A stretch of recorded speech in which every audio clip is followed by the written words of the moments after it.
خواجہ معین الدین چشتی اجمیری رحمۃ اللہ علیہ جس زمانے کے اندر اجمیر میں تشریف لائے، اس زمانے کے اندر کفر و شرک کا دور دورہ تھا، جوگیوں کا دور دورہ تھا، اور وہ لوگوں کو شعبدہ اور ہاتھ چالاکیاں لوگوں کو دکھا کر اپنا گرویدہ بناتے تھے۔ پتہ چلا خواجہ معین الدین چشتی اجمیری رحمۃ اللہ علیہ کو کہ کسی علاقے میں کوئی جوگی آیا ہوا ہے اور وہ لوگوں کو چمتکار دکھا رہا ہے اور لوگوں کی تالیاں اور داد وصول کر رہا ہے۔ تو حضرت بھی اپنے خادم کے ساتھ پہنچ گئے۔ تو جس وقت پہنچے تو اس وقت وہ آسمان میں اڑنے کا کرتب دکھا رہا تھا، فلائنگ کر رہا تھا۔ وہ لکڑی کا زمانہ تھا، لکڑی کی چپل جس کو کھڑاؤں کہتے ہیں اردو زبان میں، کھڑاؤں پہنا کرتے تھے۔ تو حضرت نے اپنے کھڑاؤں کو حکم دیا کہ اس کو نیچے اتار کے لاؤ۔ اب یہ گئی اور اس کے سر پہ لگنا شروع اور اس کی فلائٹ نیچے آ گئی۔ اب اس کو احساس ہو گیا کہ اس مجمع کے اندر کوئی شخص ایسا آ گیا ہے جو مجھ سے زیادہ بھی کوئی ہنر رکھتا ہے۔ فوراً اس نے ایک دوسرا چیلنج پھینکا، کہا اس مجمع میں اگر کوئی شخص ایسا ہے جو میرے مقابل پر آیا تو سامنے آئے۔ حضرت اللہ کی ذات پہ بھروسہ کر کے اٹھے، اللہ کی ذات پہ بھروسہ کر کے اٹھے۔ یہ کوئی دوستو معمولی بات نہیں ہے، اس لیے کہ حضرت نے یہ سب چیزیں نہیں سیکھی تھی، لیکن ان کو یقین تھا اس بات پر کہ میں حق پر ہوں اور یہ باطل پر ہے، اور اللہ کی مدد حق والوں کے ساتھ ہوتی ہے، باطل والوں کے ساتھ نہیں ہوتی۔ لہٰذا یہ جو بھی کچھ چیلنج ڈالے گا میں اس کو توڑوں گا اور اللہ کی مدد میرے ساتھ ہوگی۔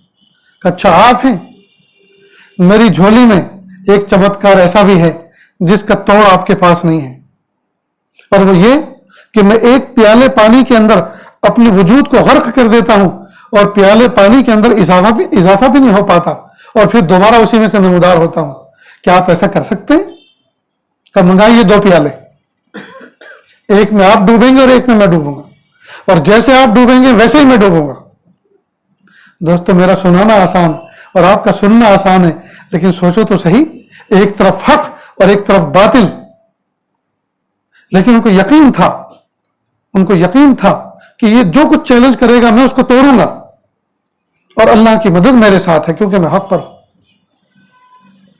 چنانچہ 2 پیالے منگائے گئے، ایک ٹیبل سجایا گیا، اس پہ لا کے رکھے گئے۔ ٹھہرو، اپنے ماننے والوں میں سے، اپنی قوم میں سے 2 آدمیوں کو اٹھاؤ اور ان سے حلف لو، پرومس لو، اس بات کا حلف لو کہ وہ جو بولیں گے سچ بولیں گے، سچ کے سوا کچھ نہیں بولیں گے۔ چنانچہ 2 شخصوں کو، برہمنوں کو اٹھایا گیا اور کہا بھائی آپ قسم کھاؤ اس بات کی کہ جو بولیں گے سچ بولیں گے، سچ کے سوا کچھ نہیں بولیں گے۔ انہوں نے قسم کھا لی اس بات کی۔ کہا پھر یہ جو ہاتھ کے رومال ہوتے ہیں، دستی رومال، 2 رومال منگائے اور کہا دیکھو میں بھی، خواجہ معین الدین چشتی اجمیری رحمۃ اللہ فرمایا، میں بھی پیالے پانی میں غرق ہوں گا جیسے یہ گرو غرق ہوں گے۔ جب ہم دونوں غرق ہو جائیں تو تم دونوں پیالوں سے الگ الگ رومال کو بھگو کے رکھ لیں، اور پھر جو تم سے پوچھا جائے اس کے بارے میں سچ بولنا، سچ کے سوا کچھ مت بولنا۔ کہا ٹھیک ہے۔ خواجہ معین الدین چشتی اجمیری رحمۃ اللہ نے فرمایا کہ ٹھیک ہے، آغاز کرو، شروع کرو، کیسے ڈوبنا چاہتے ہیں آپ؟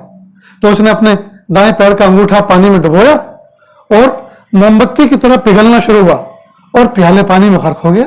اب سب لوگوں نے زوردار تالی بجائی کہ واہ واہ، یہ ہے کمال کہ ایک پیالے پانی میں اپنے وجود کو غرق کر دیا۔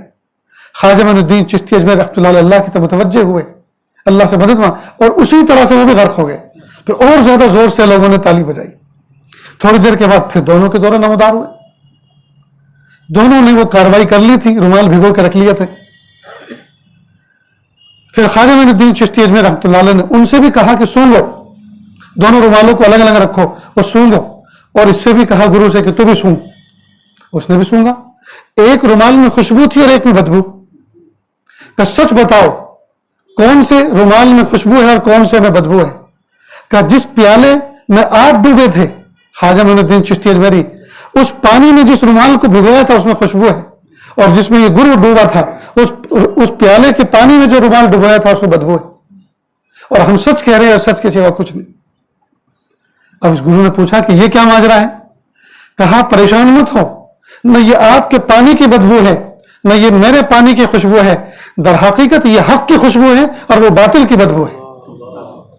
یہ حق کی خوشبو ہے، وہ کفر کی بدبو ہے۔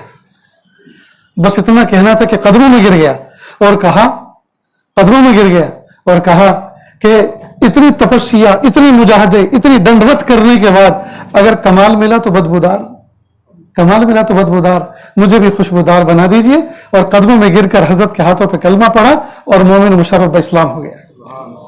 انہوں نے کہا نہیں تھا کہ کلمہ پڑھا مسلمان بن جاؤ, لوگوں نے حق کو سمجھ کر, پہچان کر کہ یہی حقیقت ہے, اسلام قبول کیا.